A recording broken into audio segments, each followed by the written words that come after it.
The night hung like a shroud over the small Burkinabe town, streetlights casting weak pools against the darkness.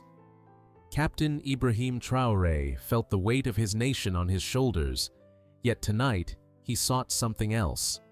A connection to the streets he had sworn to protect.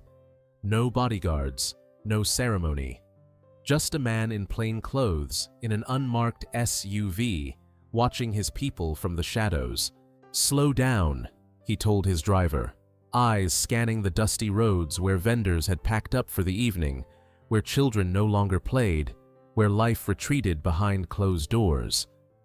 He often wondered what his citizens truly thought when officials weren't around. Did they believe in the future he was fighting for? Did they understand the sacrifices? His thoughts drifted to his childhood, to memories half buried, painful ones he kept locked away. The SUV crept past an alley so dark it seemed to swallow the light.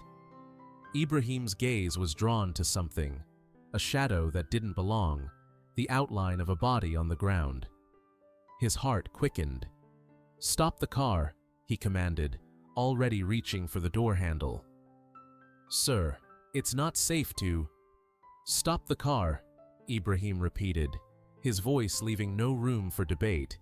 The tires crunched on gravel as Ibrahim stepped out, the night air heavy with dust and heat.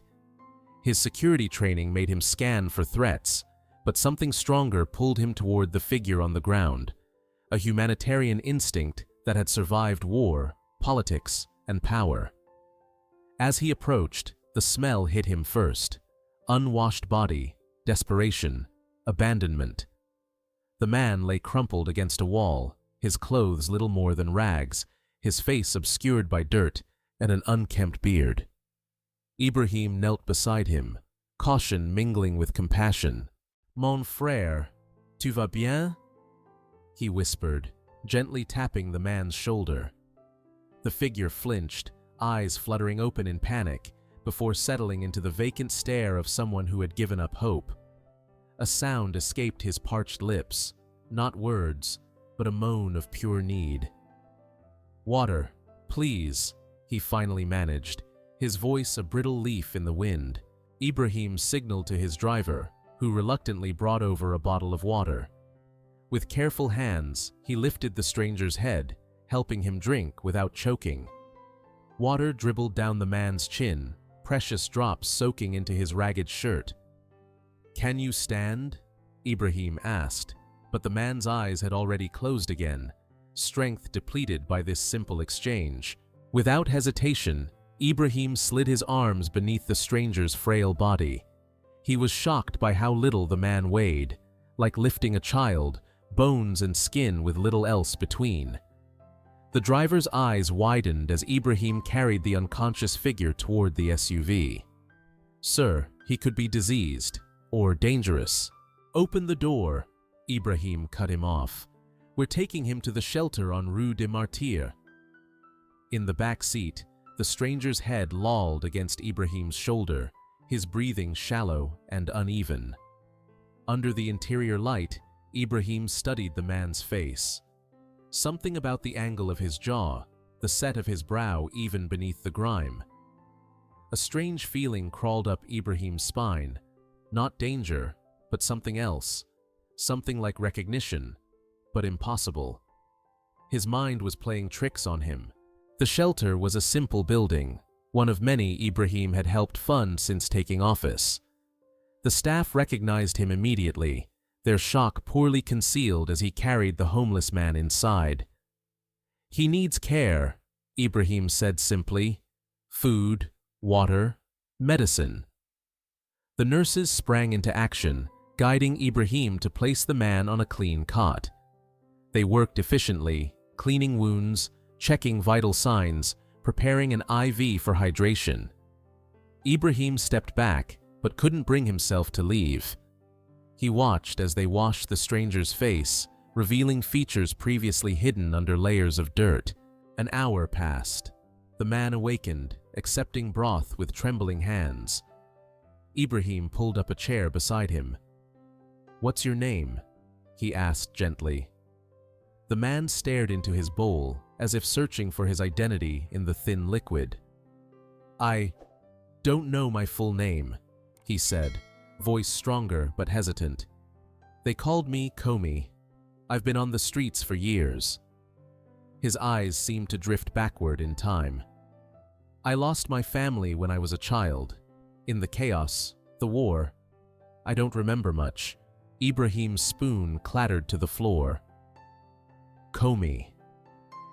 The name hit him like a physical blow. His brother's name, the brother who disappeared when their village was attacked 20 years ago. The brother they'd searched for until hope became a luxury they couldn't afford. The brother whose death they had eventually accepted, marked with prayers and tears. "Are you all right, sir?" one of the nurses asked, concerned by his sudden paleness. Ibrahim nodded mechanically, heart hammering against his ribs. It couldn't be. Coincidence. It had to be coincidence. Comey wasn't an uncommon name in their region. "What do you remember about your family?" he asked, fighting to keep his voice steady. Comey looked up, something flickering in his hollow eyes. "My mother used to sing a lullaby in the evening, about lions and stars." His cracked lips formed a ghost of a smile. "My father, he wore a green scarf all the time, even in the heat, and I had a younger brother." His voice caught. "He loved chasing birds, always said he wanted to be a soldier." Ibrahim's blood roared in his ears. That was him, the bird chaser, the would-be soldier. The little brother who had grown up without his protector, who had fulfilled his childhood dream, and then some. "Do you—" Ibrahim swallowed hard. "Do you have any scars? Birthmarks?" Comey's eyebrows knitted together in confusion at the strange question, but slowly he pulled up his tattered sleeve, exposing his upper arm. There it was, a birthmark shaped like a crescent moon, the same mark Ibrahim bore on his own arm. Their mother had called it the Knight's Blessing, had told them it connected them to each other, to the ancestors who watched over them. Ibrahim stepped back, legs suddenly weak. He fumbled with his own sleeve, yanking it up with unsteady fingers. "Look," he whispered. The identical crescent stared back at them both. Time seemed to stop in that small, sterile room. The brothers gazed at each other across a chasm of lost years, of divergent fates, one who had risen to power, one who had fallen through society's cracks. "Comey, it's me. Ibrahim." Comey's breath hitched. His eyes widened, searching Ibrahim's face with growing recognition. "Ibrahim, no, it can't be." But it was. Tears spilled down Comey's hollowed cheeks. His hands, weathered beyond their years, reached out tentatively, as if Ibrahim might disappear if touched. When his fingertips met his brother's face, a sob broke from his chest. "Little brother," he whispered, the words unleashing a torrent of emotion. Ibrahim pulled Comey into an embrace, feeling the bones through the hospital gown, feeling the tremors that ran through his brother's body. His own tears came freely now, shocking the nurses who had never seen their stern leader so undone. "I thought you were gone forever," Ibrahim said, holding him as if he might vanish again. Comey's hands clutched at Ibrahim's shirt. "I tried to come back, but I was taken, moved from camp to camp." His voice broke. "I lost everything, even my name." "But you're here now," Ibrahim said, voice raw with emotion. "And this time, I'm not losing you again." The shelter staff stood in respectful silence, witnessing something they knew was extraordinary without understanding its full significance. One nurse wiped tears from her eyes as the two brothers clung to each other, years of separation collapsing in a single moment of recognition. Later that night, Ibrahim made a call from his secure phone. "Prepare the guest quarters," he instructed. "My brother is coming home." The presidential residence staff were discreet but curious as they welcomed the strange, frail man the next day. Ibrahim had not made a public announcement. This reunion was too precious, too personal for political theater. Comey walked through the grand halls with wide eyes, leaning on his brother's arm. "You live here?" he asked in disbelief. Ibrahim nodded, suddenly seeing his surroundings through his brother's eyes: the opulence, the security, the distance from ordinary citizens' struggles. "It's not mine," he said quietly. "It belongs to the people. I'm just passing through." In the weeks that followed, Comey regained strength. The hollow cheeks filled out. The vacant stare gave way to a thoughtful gaze. Ibrahim brought doctors, therapists, tailors, whatever his brother needed for healing. At night, they talked for hours, piecing together the missing years of their lives. Comey spoke of capture by militants, of forced labor, of eventual escape and a life on the margins, too ashamed and broken to seek out family. Ibrahim shared his rise through military ranks, his ideals, his hopes for their troubled nation. "You always were stubborn," Comey said one evening, a hint of pride in his voice. "Even as a child, you never gave up."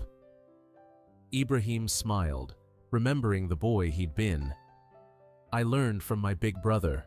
Though Ibrahim had intended to keep the reunion private, word inevitably spread. A cook whispered to her cousin, a guard mentioned it to his wife, and soon the story traveled through markets and taxis and tea shops across the capital. Not as scandal or gossip, but as something else, a parable of hope in a country that desperately needed it. If the president could find his lost brother after 20 years, perhaps their divided nation could find unity too. A month after that fateful night, Ibrahim invited Comey to attend a youth empowerment event, not as a political stunt, but as family. As they stood together on the stage, one in military dress, one in a simple but dignified suit, no official introduction was necessary. The audience saw the identical way they stood, the matching crescents on their arms intentionally visible, the unspoken bond between them. When Ibrahim spoke of resilience and hope, his words carried new weight.